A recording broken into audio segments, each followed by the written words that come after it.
Alright, here we go. Hopefully this is working as well. I've been honestly trying to get this to work for a really long time. So, yeah, I hope everyone's doing well. I hope you guys can hear me. I am hoping that I'm live, which I believe I am. I've been trying to live stream uh, multiple times the past couple weeks, but I haven't had the best luck. A lot of times the audio doesn't work, the audio cuts out, you can't hear me. Sometimes it's like the video's kind of blurry. So I'm trying to find this, just what works and what doesn't. This is like my first time really trying to take streaming seriously. So I'm trying my best to make sure everything's smooth, and like everything else, it'll just take time. And so, yeah, welcome to my channel. My name is Tony Trades, or Tony Scalps, and right now I'm actually in a swing trade. Three cons. I'm in a trade. I'm actually in a trade that I've been in since Monday. I bought. Let me hide. Let me make this easier to see for you guys. You don't really need the indicators to see what I'm going to point out. So, yeah, welcome to my channel, guys. I hope you guys enjoy. I'm just going to get right into it. Alright, so on the hourly time frame, I was trying to get in all right here. A couple things that I noticed though was that a good confirmation tool, whenever you're buying in huge dips like this, which market opened here, traded up, and then just fell.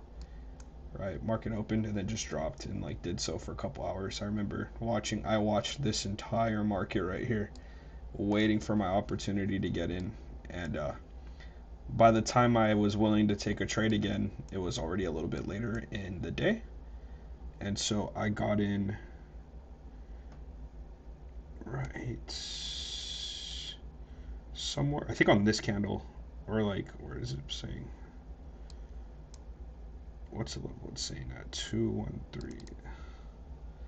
I got in at 319. So like, yeah, like, okay, so then somewhere on this candle, 319, yeah, like the top of here, somewhere in here, and then I set my stop loss to this low, which is not, honestly, even for me, it's too much. Like, honestly, like when I like to set my stop losses, that's why I wanted to get in here, anywhere in here. Like, say even I bought like after this retracement, and then I just got in like right here. Like, I wouldn't feel that bad about setting my stop loss to this low, because like even if I was aiming for the market open price for my take profit, which would have played out. It would have taken a little bit longer, but yeah, it still would have played out. And yeah, this would be more ideal. This is what I wanted to get, but since I got in a little bit later in the day, I got a little bit further. But my stop loss was like all the way down. I remember setting my stop like all the way down here. So it's like really bad. It's like a 1-to-1, but I was aiming for all the way up here. I'm actually aiming for all-time highs. That's where my take profit is, and that's where it's been this whole time. So it's still, it's not the best trade, obviously, because like this is a massive stop loss. This is huge, and I went in with 3 cons, so this, yeah, this was like not a good place. But it's still a 2. It's still a 1-to-2, which like 2, anything after 2 is good. So like 2, 3, risk to reward, and so yeah, I only take trades that are anything more than 1 basically. So I don't even take 1, like 1 and 1.5. It has to be 2 or more for me to take the trade. So I took it. It was a massive stop loss, but it still fit my parameters of 2 to R risk reward. Pulled the trigger, went long. And then basically, as soon as price started trading up into here, or somewhere in this range, I set a tighter stop loss. I think after like right here, I don't remember, but it wasn't like I held my stop loss here the entire time.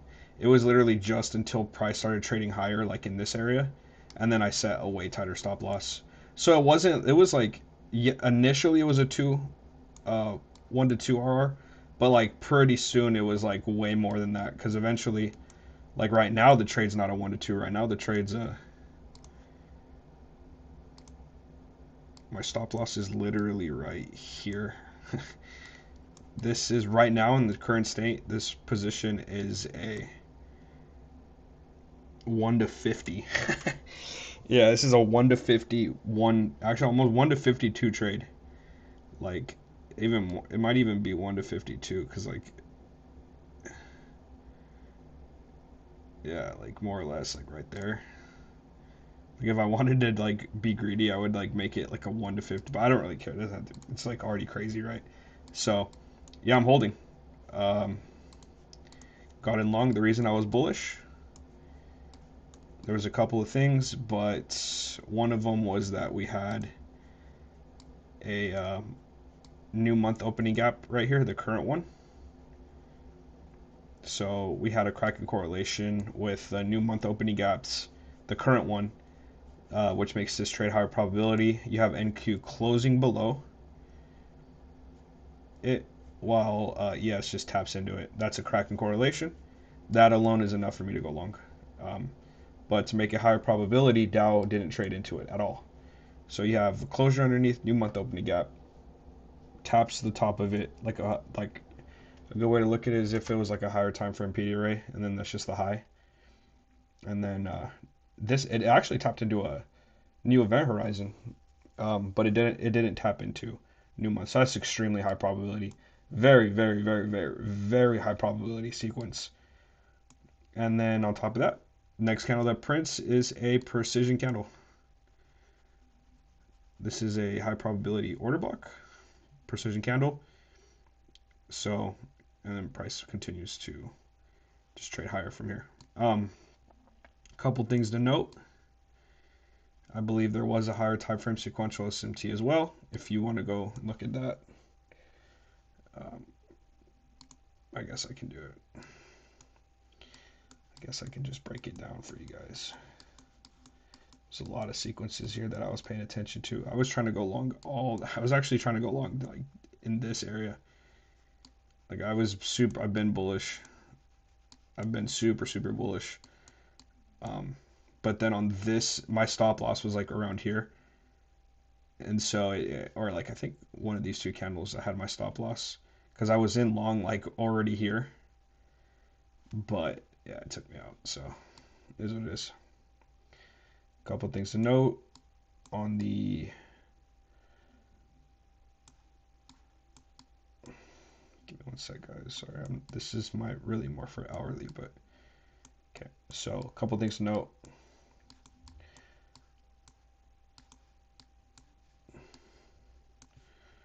We had sequential SMT, hidden sequential SMT.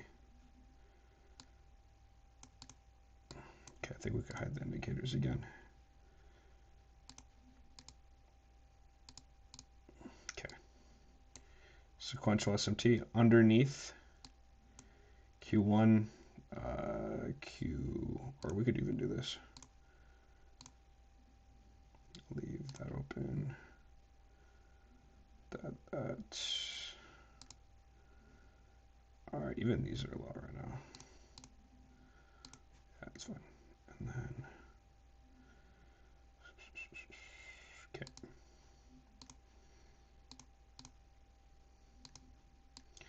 All right. We had monthly cycle sequential SMT. Excuse me, on the monthly cycle between Dow and Yes.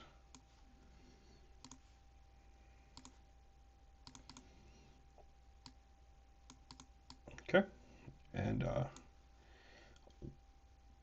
the same candle extension that, which when I say candle extension, I mean this one right here.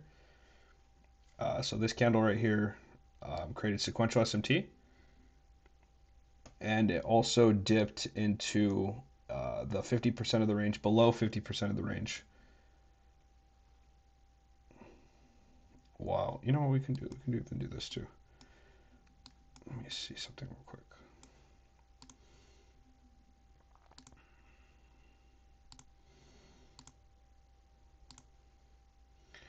Clear up some of this mess. Trippins. I don't think we need these. Any gaps? Leave that for now. Okay.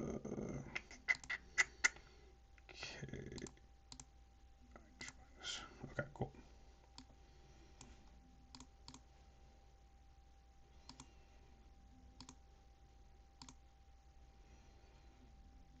PSP. Don't need that. Okay, fine.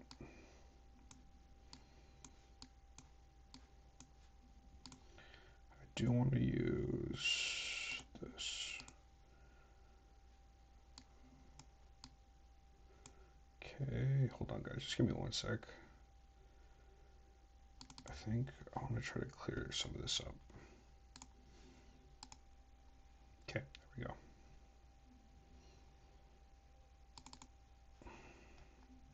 Just bear with me one second, guys. Sorry for the inconvenience.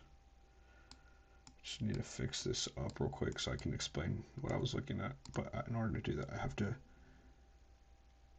change a couple things real quick. Okay, that should do. Okay, so we had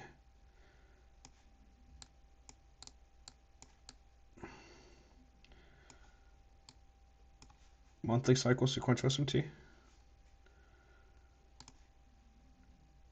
which needs to be in the 4-hour time frame.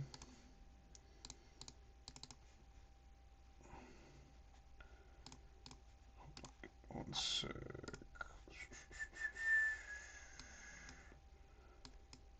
Okay. Monthly cycle sequential SMT, followed by precision candle, followed by a couple things. You have Dow dipping into the 50% of the range, while on NQ we were closing beneath the weekly low. So you have basically, like, how to explain it, like at this point NQ was at a super discount, right? You have premium discount of the range, and then you have NQ dipping below,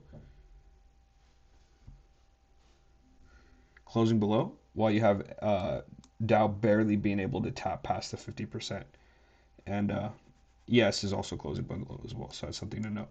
You have ES closing beneath, NQ closing beneath, and Dow tapping into the 50% of the range. What else do we see? There's a couple other things to take note of. Just give me one second, guys. I'm gonna get my charger. I don't know. I'm trying to figure out the whole chat box situation as well. I haven't even had a viewer watch so far, so I don't even have a comment or anything. I just have you guys who tap in later and watch these videos after the fact. So, but I am streaming live. I am in fact streaming live. So, okay, well, I don't see any chat going on, but I think I would be able to see it if it did. All right. Anyway, that alone, I was bullish. Once you see this sequence in price, you have a 4-hour sequential SMT, which is also hidden sequential SMT. You now have a valid reason to go long. Premium and discount, Kraken correlation, essentially. And that was for the week. Makes it higher probability, especially because it's in Q4. What is Q4 known? What is Q4 known for? Reversals, right? Q4 is known for reversals. Press crashing down, which is a reversal in itself. So you have reverse and then another reversal, which is actually really interesting because you have price trading lower, canceling out the previous day's range, almost the entire previous week, and then you have price reversing again within Q1. So something to take note of. Another thing to take note of, this sequential SMT happened below the true month open while also being above all the quarterly opens for the week. It was beneath the previous true month open, the previous true week open, the previous quarter open, and the true week open as well, which didn't open until after this sequence played out. If you were looking to go long and you were waiting for the true week open to be established already, you would be waiting for price to have gone below this order block, true week open, or the entire candle as together, which this does.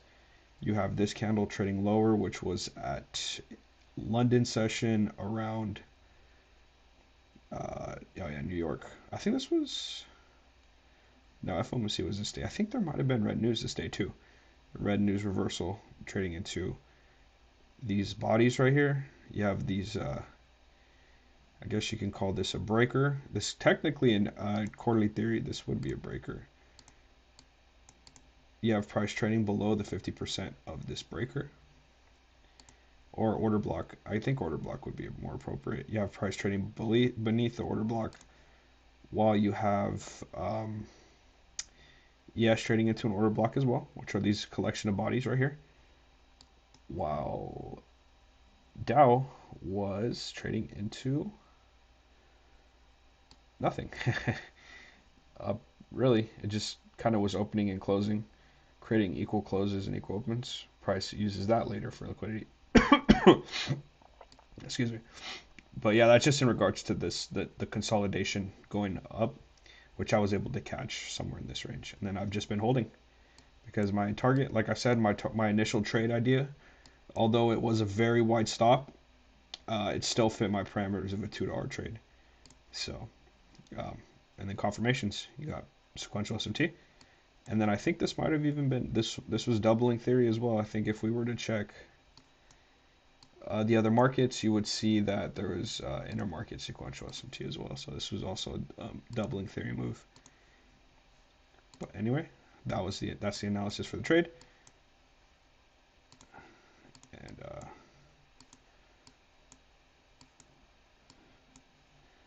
now I just watch and wait patiently. I'm just waiting patiently, just allowing the trade to play out. And right now we're just consolidating near the true day open, which was right here. Or I'm sorry, right here. This candle right here, we have the true day open. We had price. Just kind of consolidating around it. I just expect more of an expansion move. It's not even just a trade bias. It's just like looking at the signatures and price, we see that we're working on a higher time frame algorithm, which is bullish. I'm sorry, not a higher time frame algorithm, a higher time frame sequence and price, or I guess mode. If we're going as simple as just, you know, are we attacking highs or lows? Are we bullish or bearish kind of thing? I'm definitely bullish, 100% bullish. I think we're going to continue to trade higher as we have been for the entire week, literally. After this morning crash, price has been continuing to just trade higher. So extremely bullish, extremely bullish. And then we have Hydrix. Okay, there we go. And so yeah, just kind of watching price now. I'm just kind of waiting it out, just watching the markets. I hope you guys are all doing well. Not really much else to talk about. It's funny because I hop on and I get through everything so fast. I'm not like ICT or like any. I don't rant for hours and hours. I just get right to the point, just straight to it. You know, honestly, I contribute a lot of that today.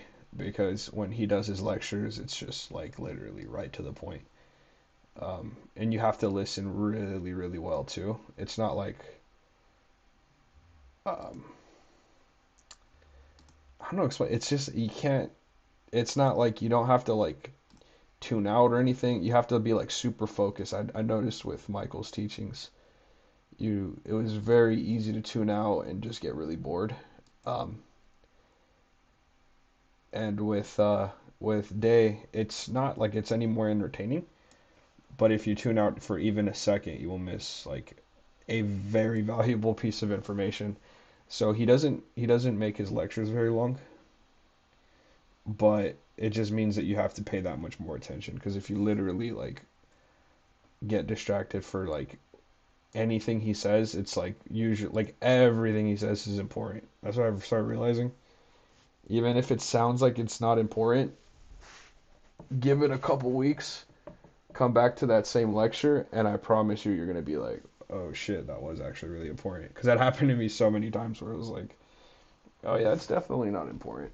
And then coming back to the lecture, even though I had listened to that same lecture literally 1,000 times, it wasn't until the 1,001th time that I was like, oh, so like that's what he was talking about.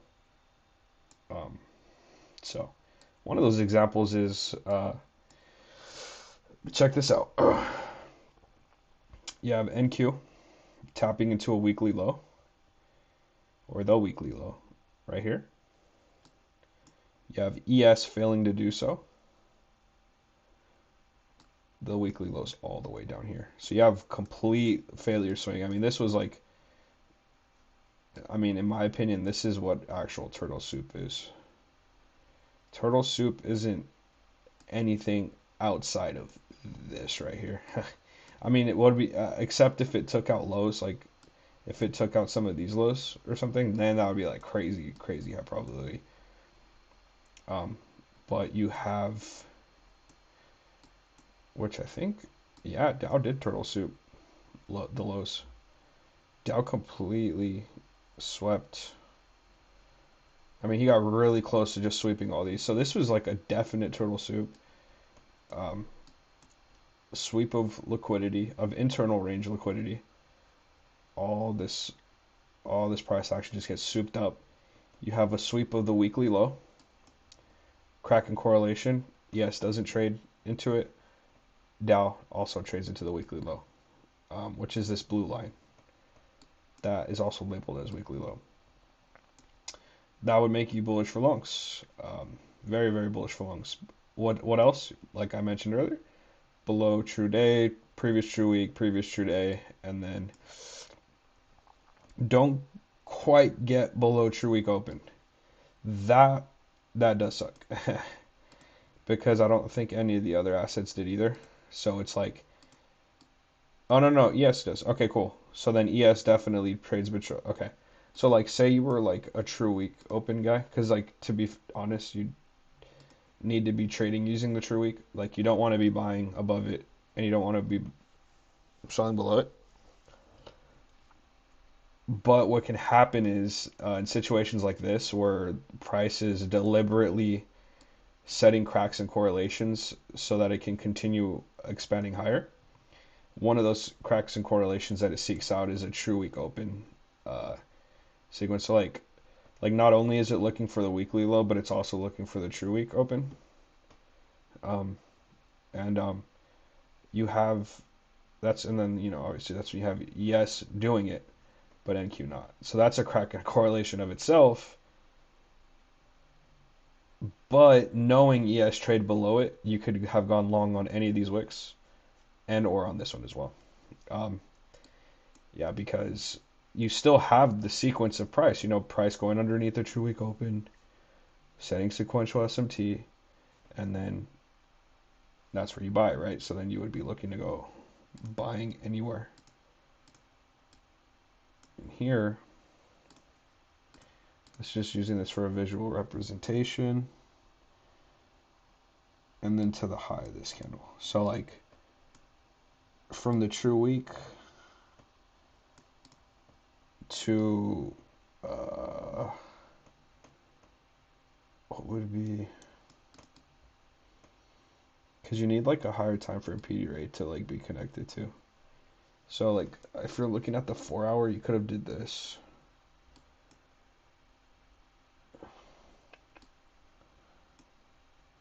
Hold on guys, give me a sec. Just give me one sec. I'm trying to figure out something real quick. Just give me a sec, guys. Okay, so yeah, okay.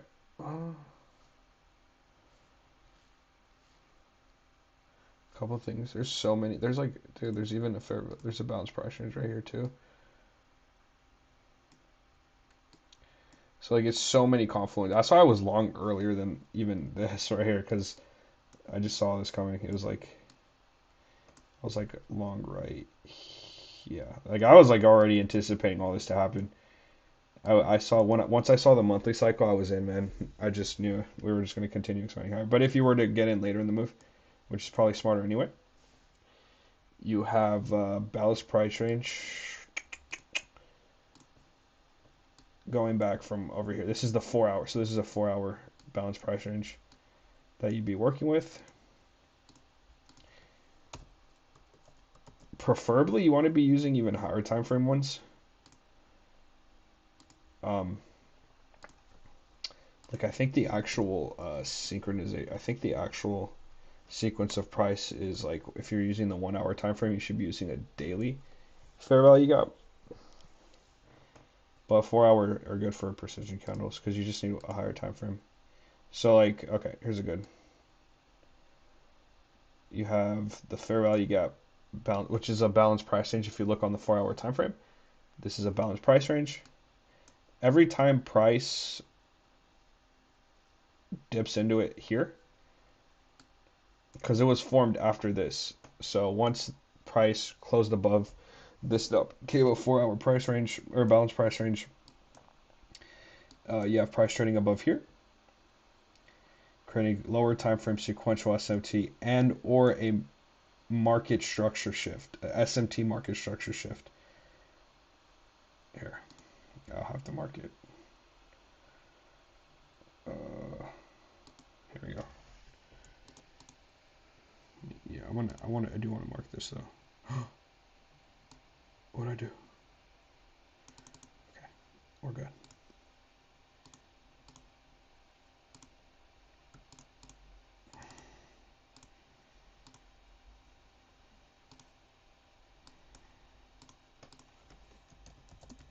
Okay, SMT market structure shift. Why? It's a lower time frame sequential SMT that opposes the higher time frame one. Therefore, it is SMT market structure shift. Price will and indefinitely target this for price, which it does. I wouldn't be looking for shorts here. I would be looking for longs here. You have this PD rate to work with, and then you also have multiple true week opens. If price fails to go below the true week open here, but it's doing so in ES or Dow, you can take that trade. You're allowed to take this trade. Why? Because technically you still are underneath true week open. You're not doing it in NQ, but within the triad it's still happening. So that's all that matters. As long as it's still occurring in the triad, that's the most important thing. So yeah, you can take the trade once, and then another thing you can wait for is a PSP. So there's a PSP form within this balance price range. I believe up. Is there a first culprit? Right. Yes, right here is a PSP or a precision candle. So now you have your higher time frame order block, which actually this was a precision. It depends. So if you're using a higher time frame PSP, you can use that as your order block. So like, let me give you an example. You can use. Since this was such a big candle, you'd only want to use the body. Yeah, here you go. Okay. So once this candle prints as a PSP or precision candle, wow, which price doesn't even come back to this stuff in this area. So like so bullish. I mean, that's why I was so fast to pull the trigger. because I knew we were going to continue trading higher. But yeah, your higher time frame PSP order block is down here. Price trades into it. Doesn't retrace back to it very much once it starts to kick off. But what you could use is a lower time frame PSP. So if you don't have a 4-hour one that fits in here, which I believe there was, I think. No, these two weren't. I think this might have been a PSP. Hold on, give me 1 sec. Sorry, guys. It's because I'm trying to fix my settings and stuff. Give me a sec. Okay, so we had intermarket PSPs here. We had an intermarket PSP. This was actually an intermarket PSP. Down close, down close. Yeah, this was an intermarket PSP right here. And it was also a regular. No, this one was a regular PSP, precision candle. So you have a precision candle.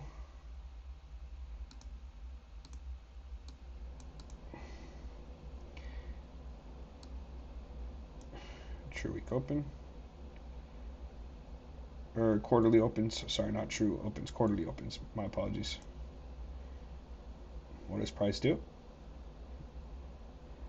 Attacks the highs. Creates another sequential SMT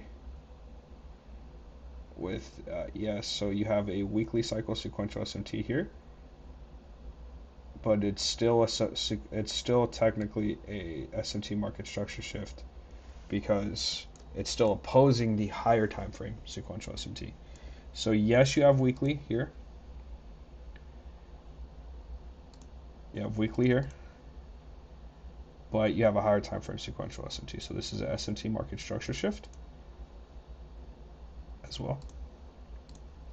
And then what does price do? It gravitates and attacks these highs. Magneto effect, SMT market structure shift, whatever you want to call it. That's what it is. It's a magnet and a target for price. How can I prove that? Price did exactly what my logic is trying to say. Trades into this balanced price range while also trading below the mean threshold of this precision candle and then expands higher. You would only be looking for entries in this area right here. If you're looking for laser precision,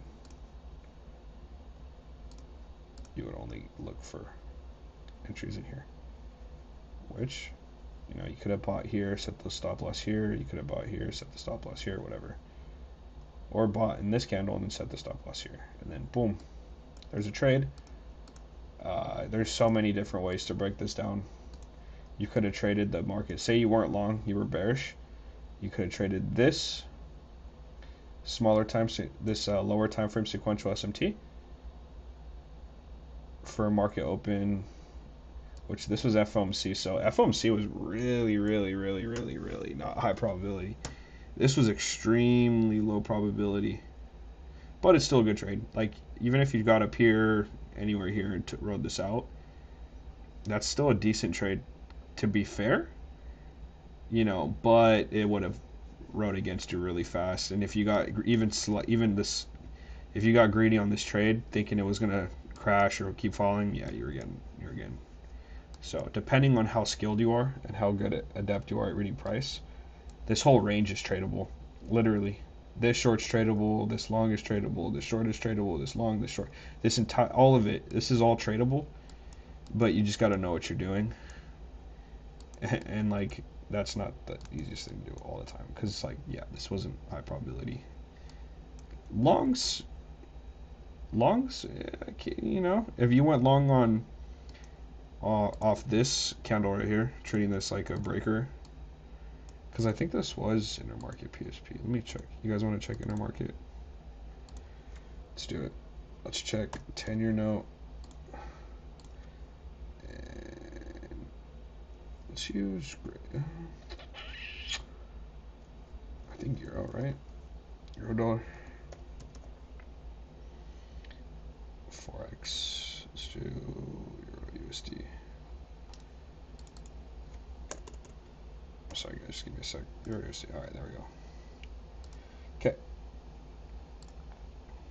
so we do in fact have a intermarket PSP here. Oh no, we don't. Look at that. But the next one is down close, down close. Yeah, so this was, well, I mean, if you keep comparing assets, you'll eventually find one. So like, like it doesn't, it's like kind of like almost all candles are intermarket. Almost. Yeah, because like, look, there it is. Okay, so then you got your intermarket PSP here. You now have your high probability breaker that overlaps with the fair value gap as well, balance price range, whatever. Boom. Buy, buy, wait, don't do shit, buy. That's it. That's simple. If you're short, I mean, you can't hold your any shorts here. None of these shorts. If you try to ride this, you're getting stopped out. Try to ride this, you're getting stopped out. Try to ride this, you're getting stopped out. So I was not looking for shorts. I don't think the algorithm's running on a sell mode. I think it's running on a buy mode, and I think we're targeting all-time highs. So yeah, you guys see my trade. Currently it is a 50 to something something RR, 51 or 52 or whatever. I'm aiming all-time highs. I have my stop loss set right here. I do have a stop loss at 19 ticks. For if it fights against me, I will lose $250. But if this trade plays out, I will make like almost 70,000. Yeah, plus 70,000, $35 of its demo money. It's not a real account. This isn't real funds, but I do plan on applying this logic to a real account. I do plan on applying it. And I hope you guys do too. So I hope you enjoyed this video, live stream, breakdown kind of thing. Yeah, a little bit longer than I usually run. Only 37 minutes. I'm not sure I want to go any longer than that. So, all right.